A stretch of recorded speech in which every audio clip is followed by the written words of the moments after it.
이성적인 강의를 하도록 하겠습니다. 그러려면 아름다운 시를 한 편 감상하셔야 돼. 이 시에가 모든 게 들어있어요. 애터미 사업을 어떻게 하면 성공하는가 하는 게 들어있어. 그 시가 어떤 시인지 감상해 보시고 이것이 나에게 무슨 의미인지 한번 생각해 보시기 바랍니다.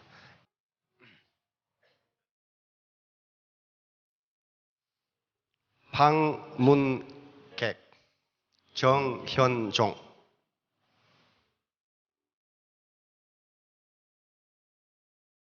사람이 온다는 건 실은 어마어마한 일이다. 그는 그의 과거와 현재와 그리고 그의 미래와 함께 오기 때문이다. 한 사람의 일생이 오기 때문이다. 부서지기 쉬운, 그래서 부서지기도 했을 마음이 오는 것이다. 그 갈피를 아마 바람은 더듬어 볼 수 있을 마음. 내 마음이 그런 바람을 흉내 낸다면 필경 환대가 될 것이다. 예.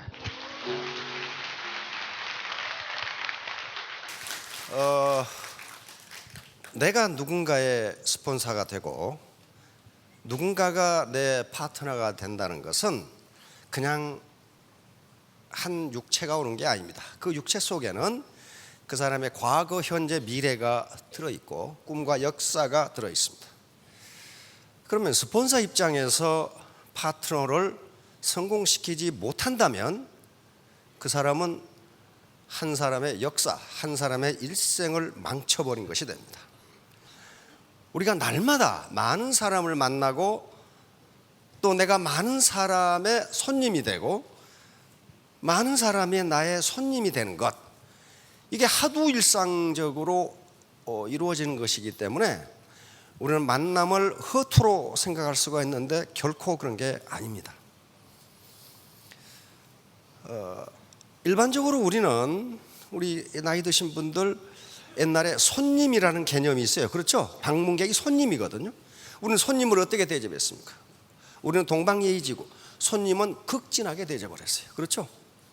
그러면 스폰서 입장에서 파트너는 손님이에요. 그렇죠? 이 손님을 아무렇게 대접해서 되겠어요? 그건 예의에 어긋나는 짓입니다. 파트너 입장에서 스폰서는 나의 손님이고, 그러니까 우리는 스스로 주인이면서 손님이에요. 그렇잖아요. 그럼 어떻게 돼? 상호 존중해 줘야 됩니다.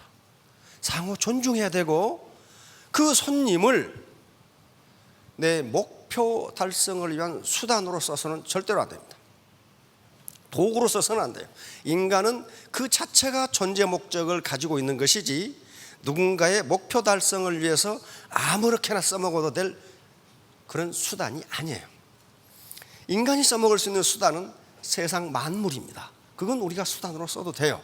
그러나 인간이 수단으로 쓰면 절대로 안 됩니다. 자, 지난주 킨텍스에서 임페리얼 마스터 승급식이 있었죠. 가만히 생각해 보세요. 박정수 임페리얼이 되는데 9년이 걸렸습니다. 그 과정에서 얼마나 많은 고난이 있었겠어요. 그렇죠? 근데 그 고난을 고난으로 생각하지 않았다 그랬거든요. 근데 다 물어봐도, 로얄들에게 다 물어봐도 똑같은 소리를 해. 왜 그럴까요? 고난이 없어서 그런 게 아니고 반드시 로얄이 돼야 되겠다는 확고한 목표가 있었기 때문에 그래요. 그건 심리학적으로 그 맞는 얘기입니다. 확고한 목표가 있었어요. 그러면 9년 만에 10억을 받았거든요. 그러면 포기하지 않고 9년을 버티면은 매년 1억씩 저축한 셈이 돼. 그렇잖아요. 얼렁뚱땅하고 있었으면 그렇게 되지 않아요. 절대로 그렇게 되지 않습니다. 세상에 공짜는 없어요. 절대 공짜는 없어요. 그러면 이제 경제적 자유를 얻게 되는데 그 자유, 프리덤이라는 게 공짜입니까? 아니에요. Freedom is not free. 자유는 공짜가 아니다. 천만에만 절대로 공짜가 아니에요. 제가 석세스 때 언급을 했는데 미처 못한 부분이 있기 때문에 이걸 하려고 그래요. 자, 인간은 무엇으로 사는가? 도대체 위생적으로 깨끗하고 균형 잡힌 영양만 공급해주면 된다. 이렇게 20세기 중반까지도 그렇게 생각했어요. 20세기 중반까지도. 그런데 1945년 2차 대전이 끝나고 미국에 이제 전쟁에 나가가지고 죽은 부모들이 많이 있게 됩니다. 그래서 여기서 이제 레네 스피츠, 이게 정신분석학자고 정신과 의사인데요. 이분이 실험을 하게 됩니다. 자, 다음. 여기는 전쟁에서 부모를 잃은 고아들을 보호하는 보호소예요. 여기는 미국이니까 굉장히 깨끗한 환경, 각자마다 소독된 침대, 그리고 균형 잡힌 영양을 공급해 주었다 이거야. 여기는 범죄를 저지르고 교도소에 잡혀 들어간 엄마들, 아이를 보호하는 곳인데 교도소 방 하나를 가지고 있단 말이야. 그런데 요 교도소 방은 좁아 터져가지고 아이들이 씨름하고 싸우고 난리 법석이란 말이야. 그리고 뭐 완전히 쓰레기통처럼 돼 있어. 영양도 형편없고 교도소 밥이니까. 그런데 레네 스피츠 박사가 이상한 걸 발견했다 그 말이에요. 이렇게 해주면 위생이 완벽하게 깨끗하고 균형 잡힌 영양을 공급해주는 이 아이들이 88명 중에 4개월 만에 23명이 죽은 거예요. 도대체 죽어야 할 이유가 없는데 죽은 거예요. 그런데 여기 돼지우리 같은 이놈들은 하나도 안 죽어. 전부 건강해. 씩씩해. 그냥 맨날 씩씩 불면서 씨름하고 난리야. 싸우고. 그때까지의 이론은, 심리학 이론, 육아 이론은 깨끗한 환경과 영양만 공급해주면 아이들은 튼튼하게 큰다 이렇게 알고 있었는데 그게 아닌 갭이 이렇게 된 거야. 아닌 갭이? 그래서 도대체 인간은 무엇으로 사는가? 학자니까 이렇게 된 거예요. 그래서 보니까 인간은 터치가 필요하다. 터치가 없으면 죽어간다 하는 걸 알아내는 거예요. 터치가 없으면 죽어간다. 사랑이 필요하다는 거예요. 사랑이 필요하다. 벌써 13세기에 이런 시가 나왔어요. 이게 루미라고 하는 페르시아 시, 신비주의 시인인데 지금 시 중에 루미의 시가 대선풍적인 인기를 끌고 있는 시입니다. 이런 시가 쓰고 있어요. 이 시 중에 이런 말이 있어. 그런 사랑의 표현은 접촉으로 이루어진다. 접촉을 두려워하는 사람은 기쁨과 멀어져 있다. 자꾸 날마다 나와서 주마다 이 시스템에 나와서 스폰서, 파트너 그리고 형제라인이 접촉하라는 게 생전 처음 본 사람이 전부 자기 밑에 있거든. 접촉 안 하면요 완전히 이기적 인간으로 전부 변합니다. 자, 다음. 자, 움직임 가지고 했어요. 왜? 앞에 인형은 안 움직였거든요. 이건 가만히 있는, 흔들리지 않는 인형, 이것은 흔들리는 인형인데 넣어줬더니 몽땅 흔들리는 인형에 다 붙어. 움직이지 않은 인형에는 가질 않아. 30분마다 흔들리게 했더니 그쪽에 다 붙어 있어 이렇게. 그 다음에 어떤 현상을 발견했냐면 이 헝겊 인형, 움직이지 않는 헝겊 인형으로 기른 원숭이는 죽지는 않은데 모두 이상해. 혼자 물어 뜯거나 고함을 지르거나 폭력을 행사하거나 이성을 만나도 가만히 있거나. 그래서 이 학자는 생각한 거야. 도대체 흔들림이란 게 무엇인가? 어째서 원숭이들이 전부 흔들리는 인형한테로 다 따라붙는가? 왜 흔들리지 않은 원숭이에게서 인형에서 큰 원숭이는 자기를 물어뜯거나 괜히 고함을 지르거나 안 그러면 자폐 증상을 보이거나 왜 저럴까? 학자들이 하는 생각은 왜 그럴까? 왜 그러겠어요? 뇌에 이상이 생겼구나. 뇌에 이상이 생기니까 그런 얘기를 하는 거예요. 뇌에 이상이 생겼구나. 그러면 흔들림과 뇌 발달은 무슨 관계가 있는 것일까? 자, 요겁니다. 이때 아이는 절대로 타치해주고 흔들려야 된다고 합니다. 그래서 요 흔들림이 원숭이의 뇌를 키운다는 거예요. 아기의 뇌를 키운다는 거예요. 그래서 부모에게 안 깨어 돌아다니고 움직여질 때마다 아기의 미숙한 민감한 신경계는 균형을 잡아야 돼. 이 엄마가 어디로 움직일지를 몰라. 그러니까 쫙 보고 있다가 이쪽으로 하면 이쪽으로 이렇게 균형을 잡고 그런다는 거예요. 그러면서 이 아이의 뇌가 무럭무럭 큰다는 겁니다. 균형 감각을 잡아가면서. 자, 그러니까 이 아기는 엄마 등에 업혀가지고 도대체 이 엄마가 어디로 간다는 것을 아기한테 알려주질 않아. 알려주질 않으니까 아기는 이 엄마가 어디로 갈지를 예측을 한답니다. 예측을 하고 그때 내가 어떻게 등에서 안 떨어질까 하는 것을 연구를 한답니다. 균형을 잡아, 균형을. 그러니까 예측과 적응, 이걸 계속하면서 뇌가 무럭무럭 크는 거예요. 정상적으로 커나가는 거예요. 이걸 알아낸 거예요. 아이는 움직여야 돼, 흔들려야 되는구나. 그러니까 새끼 원숭이들이 본능적으로 흔들리는 인형에 죄다 갖다 붙는 거예요. 왜? 이게 흔들려야 이게 지금 큰단 말이야. 이게 커. 그래서 아까 움직이지 않는 인형에 컸던 새끼 원숭이들이 전부 이상해서 움직이는 원숭이에 집어넣었어. 몇 개월 그렇게 했더니 전부 정상으로 돌아버려. 전부 정상으로 돌아버려. 그러니까 신규 파트너 들어오면 계속 데리고 돌아다니라 그 말이에요. 데리고 돌아다니. 그래야 훈련이 될 거 아니에요. 뇌가 커요. 자, 이러면서 이제 알아낸 사실. 왜 격리돼서 자라는 원숭이가 소리를 지르고 쓸데없는 행동을 하고, 학자들이 보니까 전혀 쓸데없는 행동을 해. 그리고 왜 자기 팔을 물어뜯는가?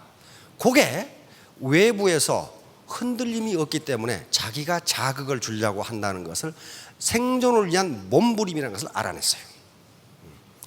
자기가 자기에게 자극을 주려고 한 것이 물어뜯는 거고, 괜히 고함을 지르는 거고, 쓸데없는 행동을 하는 것이 누가 외부에서 나를 등을 토닥여주고 안아주고 얼러주고 얼굴을 보고 얘기해주고 그게 없으니까 스스로 혼자 하는 거예요. 스스로 헛소리를 하고 괜히 쓸데없는 행동을 하고 팔을 물어뜯고, 외부에서 누군가 나에게 자극을 줬으면 좋겠는데 아무도 안 해주니 스스로 한다는 거예요. 스스로 그것이 인간이 보기에는 이상한 행동으로 보이는데 그 원숭이 입장에서는 생존을 위한 몸부림이라는 거예요.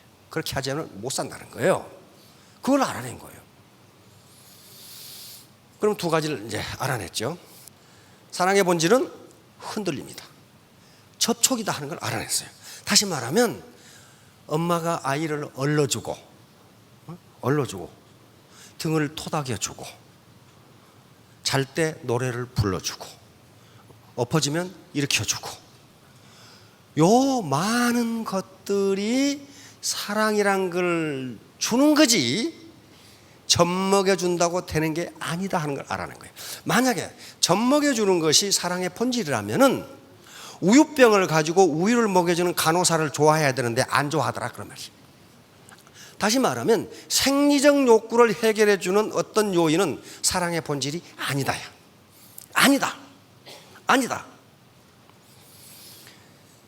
그래서 여기서 체화된 인지 이론, Embodied Cognition Theory라는 게 나오게 됩니다. 다시 말하면 인간은 머리로만 생각하는 걸로 착각한 거야. 그런데 머리로만 생각한다고 인식을 하고 인공지능 로봇을 만들었는데 안 만들어지는 거예요. 그럼 뭐예요? 인간은 몸으로도 생각한다. 그런데 몸으로 생각하는 것이 머리로 생각하는 것보다 빠르다. 그리고 강하다야. 예를 들면 이정, 하나, 둘, 셋, 넷 그렇게 세는 것과 하나, 둘, 셋, 넷 이렇게 세는 게 훨씬 수가 안 헷갈려.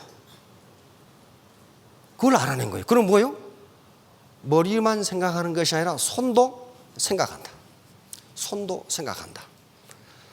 초등학교 때 자전거를 배우고 대학까지 안 타다가도 대학 때 타면 타. 그렇죠?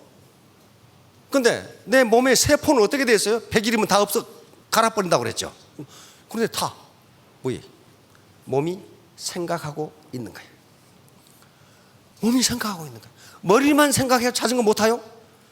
그래서 이 센세이션, 다시 말해 인간의 촉감, 감각이라는 것이 어떻게 되는 것인가를 광범위하게 지금 연구가 이루어지고 있고, 그것이 요즘 이 심리학이나 경제학 연구는요, 단독으로 해야 되는 게 아닙니다. 뇌과학하고 연결됩니다. 뇌에서 도대체 어떤 현상이 빚어지냐를 연구하는 거예요. 그러니까 뇌과학, 심리학, 경제학이 다 하나로 이렇게 연결되어 있어요.